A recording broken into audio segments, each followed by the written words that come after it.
सो यहाँ पर देखिए क्वेश्चन नंबर 12 में हमसे कहा गया इफ़ ए सेट में हमारे पास है M N O, B set में हमारे पास है P Q R S and C set में हमारे पास है एन ओ पी क्यू। हम लोगों ने प्रूव करना associative property over intersection of set. अब हम लोग को इंटरसेक्शन ऑफ सेट को फाइंड करना, चलिए स्टार्ट कर लेते हैं। सो यहाँ पर देखिए हम इस तरीके से राइट करेंगे एसोसिएटिव प्रॉपर्टी ऑफ इंटरसेक्शन। हमारे पास क्या होगा, A intersection B intersection C. पहले हम ए एंड बी का इंटरसेक्शन लेंगे, देन हम सी का इंटरसेक्शन लेंगे। फिर हमारे पास अगली साइड पर होगा ए इंटरसेक्शन बी इंटरसेक्शन। पहले हम बी एंड सी का इंटरसेक्शन लेंगे, फिर उसके बाद हम ए का इंटरसेक्शन लेंगे। जाहिर सी बात है ये हमारे पास है लेफ्ट हैंड साइड और ये हमारे पास है राइट हैंड साइड। सो चलिए पहले हम लेफ्ट हैंड साइड को सॉल्व कर लेते हैं।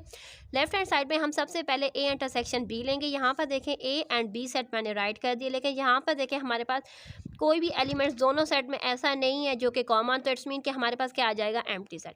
अब हम लोगों ने क्या करना है, A intersection B intersection C कर लेना है। सो यहाँ पर देखिए ए इंटरसेक्शन बी हमारे पास है एम्प्टी सेट, इंटरसेक्शन सी आया है, तो सी इंटरसेक्शन में हम सी सेट में हमारे पास है N O P and Q. So यहाँ पर देखिए इनका आपस में कोई भी कॉमन नहीं हो रहा है, इट्स मीन कि ये हमारे पास क्या आ जाएगा, एम्प्टी सेट। तो ये हो जाएगा हमारा लेफ्ट हैंड साइड। अब हम राइट हैंड साइड को सॉल्व करेंगे। राइट हैंड साइड में हमारे पास है A intersection B intersection C. अब पहले लेफ्ट हैंड साइड में हमने ए इंटरसेक्शन बी किया था, अब राइट हैंड साइड में हम बी इंटरसेक्शन सी को पहले सॉल्व करेंगे ब्रैकेट को।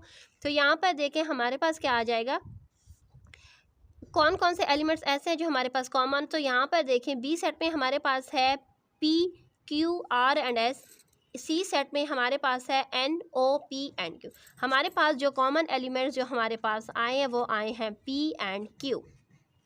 सो यहाँ पर देखें अब हमने क्या करना है, A intersection B intersection C. So B intersection C से हमारे पास आ चुका है P and Q.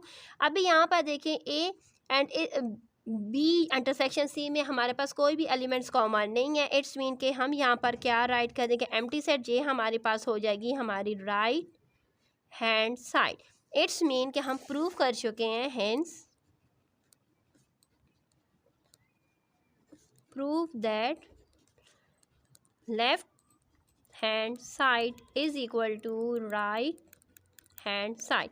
Question number 12 हमारा कंप्लीट हो चुका है।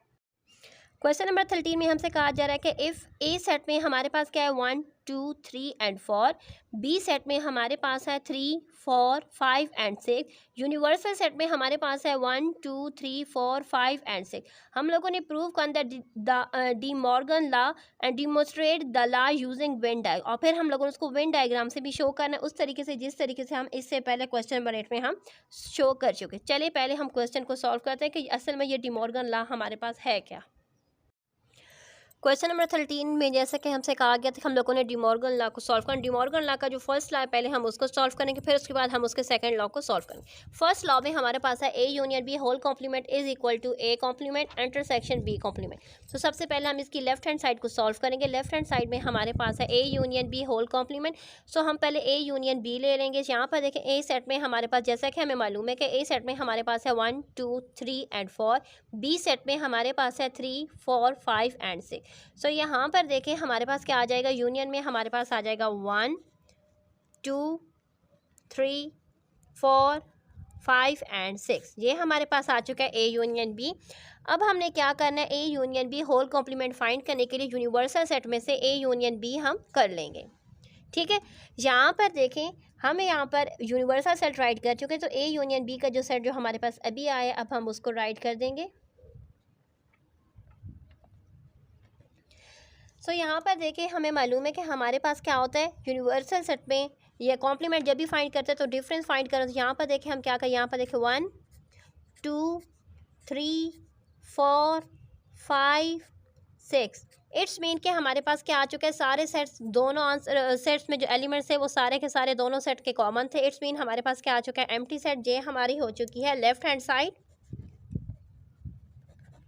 अब हमने राइट हैंड साइड को सॉल्व करना है। राइट हैंड साइड में हमारे पास क्या है, A complement intersection B complement. सबसे पहले हम ए कॉम्प्लीमेंट को सॉल्व करेंगे। ए कॉम्प्लीमेंट को सॉल्व करने के लिए यूनिवर्सल सेट में से ए सेट को माइनस कर देंगे। सो यूनिवर्सल सेट में हमारे पास 1 से लेकर 6 तक एलिमेंट है एंड ए सेट में हमारे पास है 1 से लेकर 4 तक एलिमेंट। इट्स मीन कि 1 से लेकर 4 तक यहाँ से कट गया, 1 से लेकर 4 तक यहाँ, तो हमारे पास क्या हमारे पास जो रह चुके हैं एलिमेंट्स वो रह चुके हैं 5 एंड 6। अब हमने क्या करना है, बी कॉम्प्लीमेंट को फाइंड करना। सेम इसी का भी यही प्रोसेस है, यूनिवर्सल सेट में से बी सेट को माइनस कर देंगे। यहाँ पर देखें हमारे पास यूनिवर्सल सेट में 1 से लेकर 6 तक एलिमेंट्स मौजूद हैं एंड बी सेट में हमारे पास हैं 3, 4, 5 एंड 6। तो हमारे पास जो रह चुके हैं एलिमेंट्स वो क्या रह चुके हैं, 1 एंड 2। ये मैं आपको समझाने के लिए पेंसिल से कट कर रही हूँ, प्लीज़ नीट कॉपीज़ पर इस तरीके से काम नहीं करना, ठीक है। ये मैंने सिर्फ और सिर्फ समझाने के लिए पेंसिल से कर रही हूँ ताकि आप लोग को जो डिफरेंस है ना वो समझ में आ सके, क्योंकि ये वाले क्वेश्चन हम क्लास 7 में भी कर चुके थे फर्स्ट चैप्टर में। सो हमारे पास क्या आ चुका है, बी कॉम्प्लीमेंट आ चुका है 1 एंड 2। अभी हम लोगों ने A complement intersection B complement करना है। सो ए कॉम्प्लीमेंट हमारे पास है 5 एंड 6, बी कॉम्प्लीमेंट हमारे पास है 1 एंड 2। सो यहाँ पर देखें इन दोनों सेट में कोई भी एलिमेंट कॉमन नहीं है। इट्स मीन कि हमारे पास जो लेफ्ट हैंड साइड जो राइट हैंड साइड है वो भी हमारे पास क्या आ चुके हैं, एम्प्टी सेट ही आ चुका है। सो इट्स मीन कि हमारा जो फर्स्ट लॉ था डी मॉर्गन का वो हम प्रूव कर चुके हैं। तो हम यहाँ पर राइट करेंगे हेंस प्रूव्ड, ठीक है, कि left hand side is equal to right hand side. अब हम इसके सेकंड लॉ को सॉल्व करते हैं। जैसा कि हमारे पास डी मॉर्गन का सेकंड लॉ हमारे पास है, A intersection B whole complement is equal to A complement union B complement. अभी यहाँ पर देखिए सबसे पहले हम लेफ्ट हैंड साइड को सॉल्व करेंगे। लेफ्ट हैंड साइड में हमारे पास है A intersection B whole complement. तो पहले हम ब्रैकेट को सॉल्व करेंगे। ब्रैकेट में हमारे पास है A intersection B. A set हमारे पास है 1, 2, 3, 4। इंटरसेक्शन बी सेट हमारे पास है 3, 4, 5 एंड 6। यहाँ पर देखिए हमारे पास कौन कौन से एलिमेंट्स कॉमन है। तो यहाँ पर देखिए 3 एंड 4 वो एलिमेंट्स हैं जो दोनों सेट में मौजूद हैं। तो यहाँ पर हम राइट करेंगे 3 एंड 4। अब हमने क्या फाइंड करना है, A intersection B whole complement को फाइंड करने का तरीकाकार हमें पता है कि हम यूनिवर्सल सेट में से ए इंटरसेक्शन बी को माइनस कर देंगे। सो हमारे पास आ जाएगा A intersection B whole complement. यहाँ पर देखिए 3 एंड 4 है, यहाँ पर भी 3 एंड 4 है। अभी हमारे पास यूनिवर्सल सेट में से कौन कौन से एलिमेंट्स रह गए हैं, वो हमारे पास है 1, 2, 5 एंड 6। इट्स मीन कि ये हमारी क्या है, लेफ्ट हैंड साइड का आंसर आ चुका है। अब हमने अपनी राइट हैंड साइड को सॉल्व करना है। राइट हैंड साइड में हमारे पास है A complement union B complement. A complement को फाइंड करने का तरीक़ाकार हम वाकिफ़ हैं। तो चलिए यहाँ पर देखिए 1, 2, 3, 4 है, यहाँ पर देखिए 1, 2, 3, 4 हमारे पास बच चुका है 5 एंड 6। सो ए कॉम्प्लीमेंट हमारे पास आ चुका है 5, 6।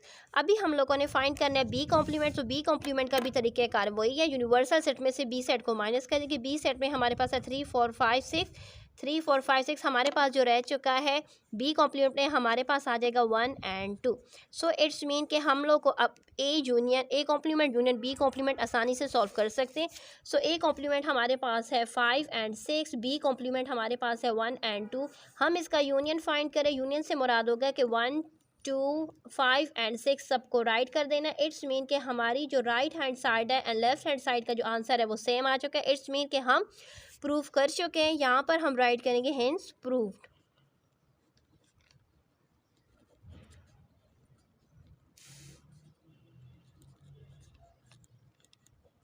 अब हम क्वेश्चन नंबर 14 को सॉल्व करेंगे। सो क्वेश्चन नंबर 14 हमारे पास यहाँ पर देखिए हमारे पास A B C D E F G and H तक हमारे पास क्या है, इंग्लिश के लेटर्स हमारे पास गिवन है जो कि क्या है 8 आपस में फ्रेंड। ये 8 लेटर है और ये 8 लेटर एक दूसरे के क्या है, फ्रेंड है। अब they join a summer camp और 8 लेटर्स ने समर कैंप को ज्वाइन किया है। अब यहाँ पर उनकी जो डिफरेंट एक्टिविटीज़ है वो हमारे पास यहाँ पर वेन डायग्राम में शो है कि जैसे कि हमारे पास स्विमिंग के लिए कौन कौन से फ्रेंड गए थे। स्विमिंग के लिए गए थे H, E, B and F. इसी तरह पेंटिंग के लिए जो फ्रेंड गए थे वो हमारे पास हैं B, F, C and D. Coding के लिए हमारे पास जो फ्रेंड्स गए थे वो थे ए, जी, एफ एंड सी। अभी कह रहे हैं list the member of the following set. यहाँ पर हम लोगों ने इनके मेंबर्स बनाना है। यहाँ पर देखिए स्विमिंग क्लास के लिए कौन कौन से गए। स्विमिंग क्लास के लिए गए थे H, E, B and F. इसी तरीके से कोडिंग के लिए कौन कौन गए थे, ए, जी, सी एंड एफ। अब हमसे कहा जा रहा है पेंटिंग के लिए जो गए थे वो हमारे पास गए थे D, C, F and B. अभी कह रहे हैं write the name of those who are taking part in a swimming class, swimming and painting both. अभी स्विमिंग और पेंटिंग में किस किस ने हिस्सा लिया था। सो यहाँ पर देखें स्विमिंग में हिस्सा लेने वाले थे स्विमिंग एंड पेंटिंग बोथ की बात हो रही है, तो इट्स मीन कि हम यहाँ पर उन फ्रेंड्स के नाम लिखेंगे जो कि बोथ क्लासेस में हमारे पास यहाँ पर इंक्लूड थे। सो स्विमिंग एंड पेंटिंग बोथ में जो इंक्लूड थे वो थे बी एंड एफ। सो यहाँ पर हम राइट करेंगे बी एफ। नेक्स्ट हमारे पास है who is taking all these class, इनमें से कौन सा वो फ्रेंड है जिसने सारी क्लासें ली हैं। सो यहाँ पर देखें एफ़, एफ़ हमारे पास वाहिद वो फ्रेंड है जिसने स्विमिंग, पेंटिंग, कोडिंग तीनों क्लासें ली हैं। सो यहाँ पर हम राइट कर देंगे एफ़। इसके साथ हमारा क्वेश्चन नंबर 14 के साथ एक्सरसाइज 1 कंप्लीट हो चुकी है। Multiple choice question next video में डिस्कस करेंगे। अल्लाह हाफिज़।